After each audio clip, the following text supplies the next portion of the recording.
Hey, how's it going everyone, and welcome back to another Should You Buy review. Today we are going to be talking about Ubisoft's latest game, Watch Dogs Legion. This game was released about a week ago, and I spent the last week playing and completing the game so I could make this video for you guys and help you decide if you should buy it. Now I have done these reviews for the original Watch Dogs and Watch Dogs 2, and it's more than fair to say this game is the most unique and different of the series. Now, the main draw of Watch Dogs Legion is the recruitment system and how you can recruit really any civilian NPC to DedSec and play as them. For the most part, I think this feature was executed really well. Being able to choose any NPC and have them become the main character gives you a big sense of freedom when playing the game. On the gameplay side, each recruit also has their own unique skills, weapons, and abilities they can use. I thought the unique abilities each recruit had was very cool, and being able to swap to a different character each time I needed their skill set felt very strategic. However, this system isn't all good. You can really complete this game with any character, so it wasn't always necessary to switch operatives during certain missions. In fact, it wasn't even worth swapping once you had a powerful operative like the spy or hitman. Also, the draw of being able to recruit and play as any NPC roaming the streets is a lot less meaningful, since most of the random NPCs have some pretty useless abilities and are weak in comparison to the operatives you unlock from liberating the boroughs. Once I had the stronger operatives, it eliminated any incentive to go out and recruit more people, since I already had the strongest operatives in the game. With that said, however, the stronger operatives you unlock are so much fun to play at. There's a 007 inspired spy with cool gadgets like a weapon jamming watch, spy car, and a suppressed pistol. There's also a John Wick inspired hitman with an assault rifle, deagle, and some awesome looking gun takedowns. Even more unique characters like a beekeeper or getaway driver had their own unique abilities and creative strengths that were really fun to use. The Permadeath mode is something you can turn on in the settings that makes it so when your operative dies, you lose them for good, which I had mixed feelings about. The Permadeath mode does a good job of making missions feel a lot more intense and risky, but some of the missions and fighting sequences are just challenging enough to cost you your favorite operative, and once they are gone, there's no getting them back. Not to mention the game also has enough of clunkiness and glitches that could end up having your operative die, and there's nothing you can do about it. With Permadeath off, when your operative dies, they are just arrested and put on a cooldown, but at least you get to keep your favorite operative. I played around with both settings, and whether or not you use Permadeath is really dependent on the kind of player you are. Now, one of my biggest concerns with this whole recruitment system was how it was going to affect the story. In Watch Dogs 1 and Watch Dogs 2, we had main protagonists we played as, so having any operative become your quote-unquote main character was very different, to say the least. All the dialogue is the same no matter who your character is, but the lack of a real protagonist can make the story feel a little basic and disjointed at times. Not to mention, a lot of the recruits have some really cringy dialogue and poor voice acting. The side cast does a semi-good job of trying to fill the gaping hole the story has without a main character. Bagley, the charming and witty AI companion who guides you through your missions, provides lots of good, needed dialogue and funny moments, along with Sabine, the DedSec leader who pretty much serves as the voice of DedSec. The story itself is pretty bold and unique compared to many games I've played, so I do have to give some props here to Ubisoft for making such a unique game. I wasn't too crazy about the story, and it is hard to get invested without a main character to rally behind, but I think it still does a solid job of hitting you with some twists and unpredictable moments. Kind of similar to Watch Dogs 1 as well, there are multiple antagonists in this game that you have to dismantle and eventually confront. Each villain had their own Sidious plan, and learning how they are all connected and involved in what's happening to London is pretty cool. The main antagonist is a mysterious hacker group by the name of 0 Day, who have bombed London and pinned the blame on DedSec. 0 Day is kind of pushed to the background through a good portion of the story, and instead you are left fighting the ringleaders of large gangs and companies. My personal favorite villain was Sky Larson, the CEO of Brokatech, who had some humongous innovations, but had done some very messed up and horrifying things that would give even Aiden Pierce nightmares. There's also what I would call the secondary antagonist, Nigel Cass, who leads the private security force of Albion, which proceeds to become London's main protector. Cass himself I didn't find that great of a villain, as I thought his motivations were very vague and confusing. However, he is a big hurdle that you have to continue to clear throughout the game. Now, like I said earlier, the story isn't going to blow your mind away, but it is still interesting enough with the supporting cast and villains that it is still a good time. Shifting gears back to the gameplay side of things, other than the recruitment system, Watch Dogs Legion still has a lot of gameplay elements from the previous two games. You can still hack and cause distractions and mess with cars cars and all that fun hacking stuff, but I also noticed quite a bit of cool hacking features from the previous games that were missing from Legion, like not being able to hack traffic lights, steal people's money with a wire transfer, or hack enemies' grenades and cause them to blow themselves up. However, Watch Dogs Legion also adds a lot of new features like abilities that are either bought with tech points or come with operatives. These abilities can range from anything from invisibility to a spider drone or gas grenade, which help add a lot more versatility and variety to the gameplay. Being able to use the AR cloak and stealth to sneak past enemies was very fun and allowed me more opportunities in the stealth sequences. And while we were on the topic, actually, I was pleasantly surprised by stealth in this game. I always enjoyed the stealth in Watch Dogs, even though I thought it was always very basic. And while the stealth in Legion can also be quite basic, it adds a lot more ways to take down your enemies with fancy gadgets and weapons. You can set traps or use a construction drone to fly into a base undetected, or even take out your enemies with cool weapons like a nail gun or paintball gun. I could even use a swarm of bees. Not to mention, each recruit has their own unique set of takedown animations that look absolutely sick and are so satisfying to do. Legion felt a lot more like a stealth game than I anticipated. I mean, there's even a crouch button now. Come on, what more could you ask for? The combat has also seen some solid improvement over the past 2 games. There's a pretty intricate hand-to-hand combat system, which I found to be a lot of fun, especially in the brawling tournaments, or just using my melee weapons against the Albion guards on the streets. The game also has an explicit inventory of taser weapons, which were pretty cool to use. There's a pistol, SMG, shotgun, and even a grenade launcher. However, I found these weapons to be poor substitutes for the real deal, and that is one of my bigger disappointments in the gameplay, is the lack of actual real guns. The only way to obtain real weapons is by recruiting operatives who come with them, and even then you can only use the guns for that one operative, leaving the rest of them with these very weak taser weapons. Also, other than weapon skins, there is no gun customization, so that was all pretty disappointing, especially since gun customization was starting to improve in Watch Dogs 2. Fortunately, there is still a fair amount of clothing customization you can mess around with across the many clothing shops on the map that allow you to customize your recruits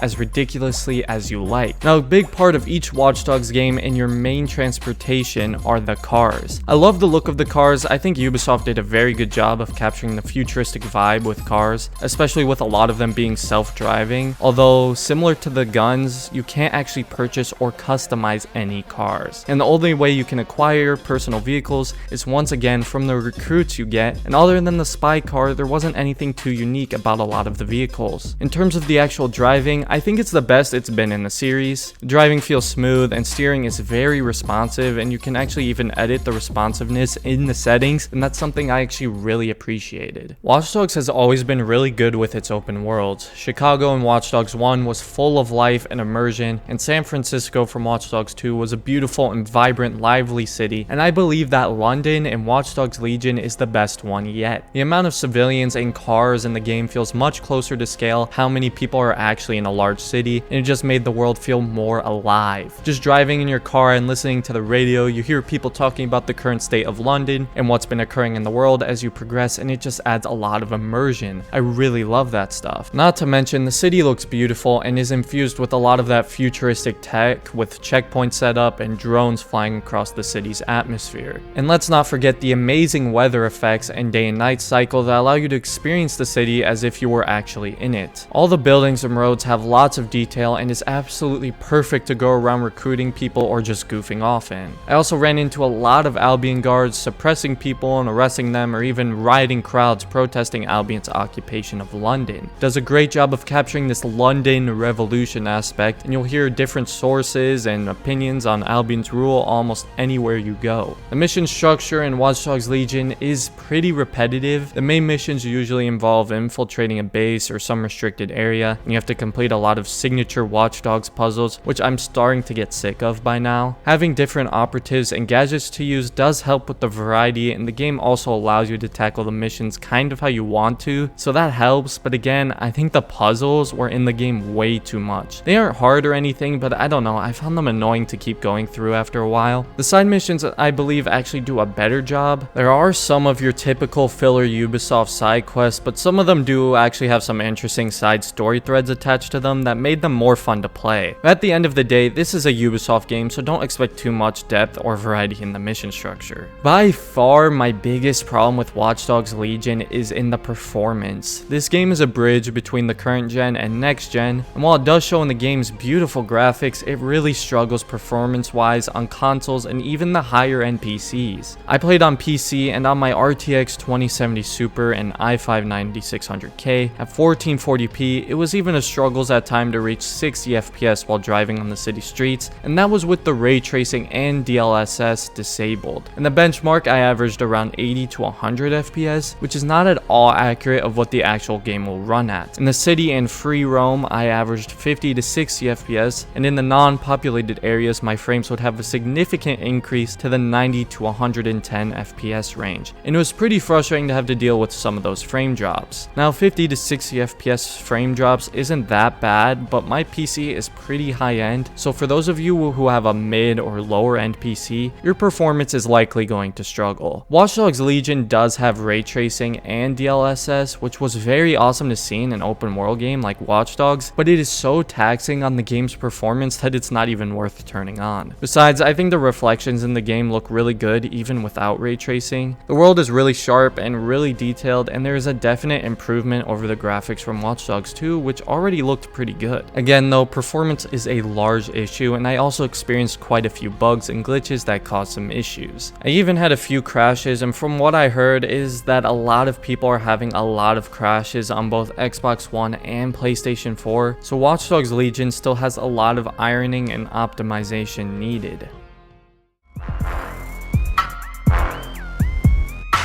Watch Dogs Legion has a fun recruitment system, unique weapons and gadgets, great side characters and villains, an immersive and detailed open world with amazing weather effects. However, there are some large performance issues, no gun or car customization, and cringy dialogue and voice acting. So Watch Dogs Legion receives my overall score of an 8 out of 10. Now, I did have my fair share of problems with the game, but it was still an absolute blast to play through and indulge in. However, this does not mean now is the right time to buy it. If you currently have a lower end PC, I would definitely recommend you wait for more optimization patches, and if you are planning on making the switch to next gen, I would recommend waiting to play the game in its full glory on that next generation hardware, and hopefully the game may have a couple of sales by then so you won't have to pay the full $60 for it. If you are just a huge Watch Dogs fan and are just too impatient to wait, then it is still a lot of fun in the game's current state, and I'd still recommend buying it. It's also worth mentioning that the online modes are coming in December of 2020 if you were planning on playing with friends. And also, this game will have DLC coming soon, with my personal favorite character of the series, Aiden Pierce, making his return, along with Wrench from Watch Dogs 2, so that should be a lot of fun and leaves a lot to look forward to in the future of Watch Dogs Legion. I hope this video was able to help you decide if you should buy Watch Dogs Legion or not, and if it did, please feel free to leave a like on the video and subscribe to the channel. We just hit 6,000 subscribers, and I'm so appreciative of that, and let's go for that big 10K. Again, thank you guys so much. I really appreciate all the support lately, and if you are interested in playing Watch Dogs Legion with me and others once online mode releases, or you want to ask more questions or just discuss the game with me and others, feel free to join my Discord. The link is in the description. Other than that, thank you so much for watching, and have a great rest of your day, Assassins.